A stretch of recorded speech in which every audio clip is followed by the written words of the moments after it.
Those tariffs are aimed at part, and the president talks about bringing manufacturing jobs to America. The White House talked about iPhones being made here in America.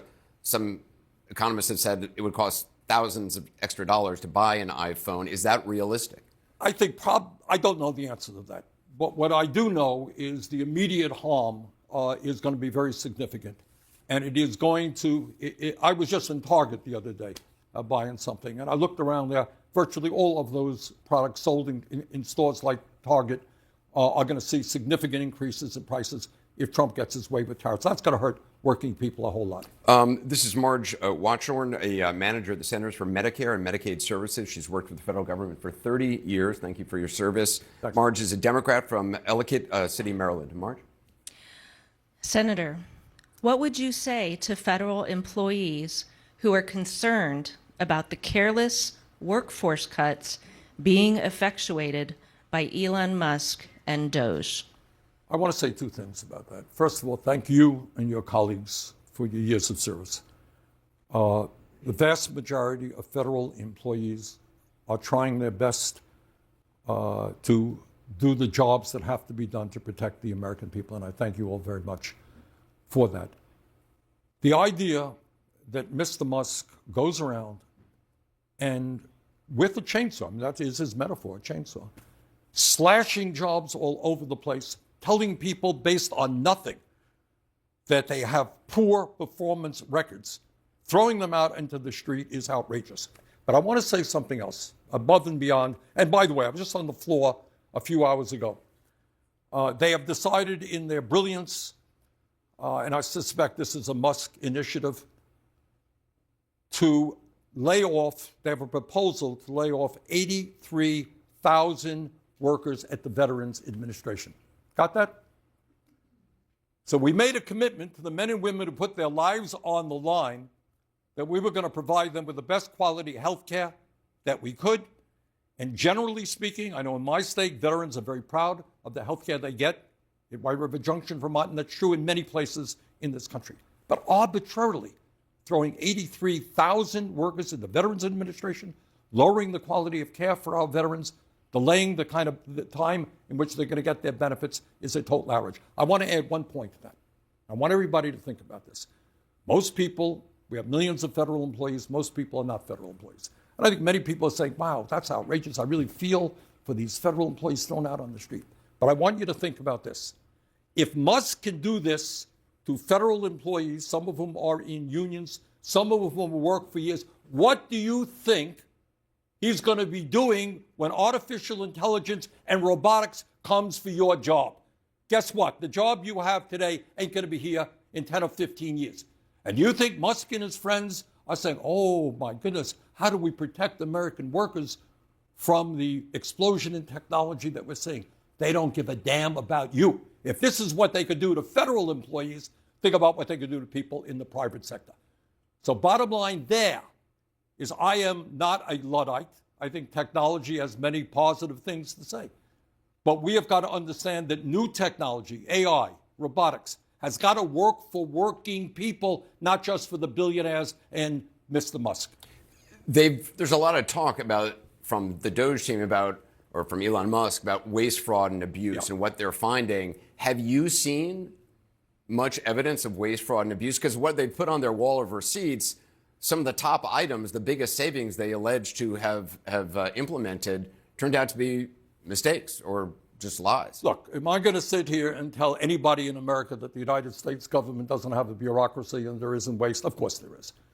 And do we all, you're Republican, conservative, progressive, I was mayor of the city of Burlington. One of the things I'm proud of is we saved money. We made the city more efficient. People pay taxes. They want to make sure their money goes to where it's supposed to go. We can do better than we're doing right now. Is there a contribution Elon Musk could make to the federal government that you would be? I think his name, I don't think he can do it. But do I think as a nation, as a Congress, as an administration, we got to sit down and say, how do we break through the bureaucracy and make the government more efficient? Yes. But I want to give you one example. And this worries me a whole lot. Trump gets up in his State of the Union, and many of you have heard it. And he says, oh, my goodness, millions and millions of senior citizens, 150 years age, 200 years of age. Remember that? Oh, they're all getting Social Security benefits. It's a lie. A total, absolute lie. I mean, according to the new guy who is going to become the Social Security Administrator, Trump's own appointee, well over 99% of the benefits owed to people on Social Security were earned by the people on Social Security. It's just another lie. So a lot of what they're doing is, am I going to tell you the Veterans Administration is the most efficient organization in the world? No, it's not. But you don't simply, with a chainsaw, if you like, get rid of 83,000 people, then say, oh, it's not going to impact the quality of care that our veterans receive. The president's keeping a 10% tariff on most countries, 25% on some goods from Canada and Mexico, 125% now on China. Has all of this chaos permanently damaged our economy, our reputation in the world? Look, I live in Burlington, Vermont. You should all come up and visit us sometimes. We're a great city, a great state. I live 50 miles away from the Canadian border. Throughout the history of the United States and Canada, we have had a very warm, positive relationship. They are our neighbors. They are our friends. And right now, I got to tell you that in Canada, when you have a president of the United States who goes out of his way to insult the prime minister, he calls him governor. Oh, by the way, you're a Canadian. We're going to make you the 51st state. Canadians, who I love, they're great people. They're not coming into Vermont anymore. They're not coming into America. They're boycotting American goods. Similar to our friends in Mexico and all over the world. These are our allies. We fought World War II. We defeated Nazism, fighting with our friends in UK and France throughout Europe. And now they're saying, what in God's name is going on with the United States of America? So the idea that this nation, which all of us want to see as a, what did Ronald Reagan call it, the city on the mountain? Shining city on a hill. City on a hill, close, all right. I don't quote Reagan all that often. But, you know, we want to be a model to the world. We want people to look at us and say, we want to be like the United States. Not, oh, God, United States, what are they doing? So, let's get to our first questioner. This is Nate Gilsaw, legal administrative specialist at the Department of Justice from Burke, Virginia. He's a Republican. Nate, welcome. Thank you. Senator Sanders, you have consistently opposed trade agreements like NAFTA and the Trans-Pacific Partnership, citing their detrimental effects on American workers. Recently, President Trump imposed broad reciprocal tariffs on numerous countries, leading to significant market disruptions and international backlash. How do you assess the effectiveness of such tariff strategies in protecting American jobs, and what alternative measures would you advocate to ensure fair trade without escalating global trade tensions? thanks a lot, Nate. And Nate is quite right. Not only did I vote against a Clinton-inspired NAFTA and PNTR with China, I helped lead the effort against it. And I think you know why. What I saw and wanted to prevent was the decimation of communities all over this country where working people had decent jobs, often with unions, in a factory. And what these trade agreements in essence said to corporate America, hey, no problem, you can throw American workers out on the street, you can go to Mexico, you can go to China and hire people for pennies an hour.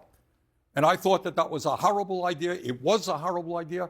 It resulted in the loss of thousands and thousands of factories in America, the loss of millions of jobs. So to answer Nate's question, look, what I think is tariffs used selectively are a good idea if they're going to protect American jobs.